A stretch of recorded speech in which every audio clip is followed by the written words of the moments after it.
I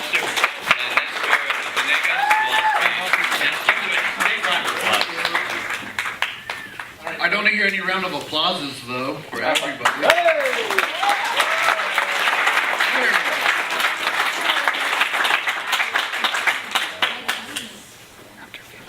Your turn. Oh, okay.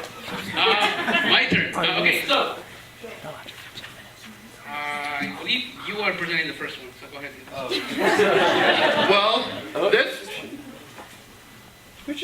I know this person way too well. No, wait. What did I just say? You must rearrange, Dylan. Sorry. Okay, sorry. Technical difficulty. Okay.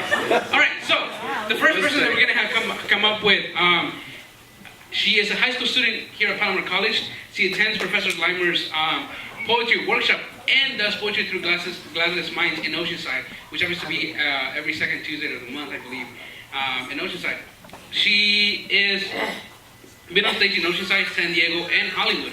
She was also the calibration poet at the Encinitas Poetry Slam in March, and she was a judge at the National College Poetry Slam Championships. Okay, she was selected most likely to say something that will leave you speechless. Okay, so let's go ahead and bring our hands together for Sydney Ellis.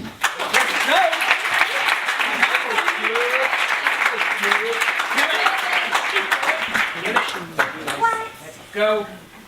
Squeeze it on the bottom. Yeah, Yeah, you put it on. I don't need it though, that's the thing. Fish food?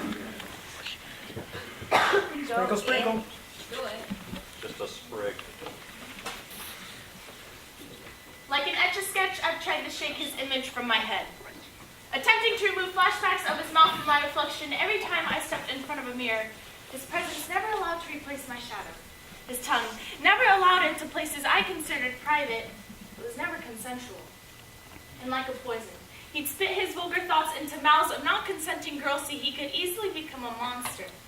Clawing at any girl who wore a bathing suit that night, I still can't seem to understand why he chose me. He wasn't my type. His touch, too much like molestation. His smile, too much like Manson's. His fucking mouth, too much like garbage, and I'm sorry if I sound picky. I'm just not interested in boys who I know will only become famous when their profiles on Chelsea's Law get looked at. Their names only written on police reports and their faces only recognized when news channels reveal their mugshots. Their lives only important when they die in prison. I felt like dying that night.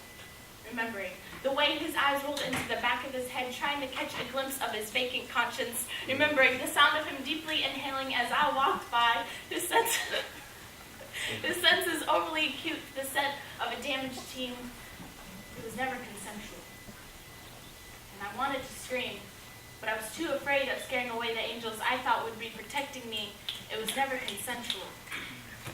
But dreams of forgetting him only came in nightmares. Nightmares that came alive every time he passed me by every day at school. Those casual glances he used to give me during class, a constant reminder that he owned me.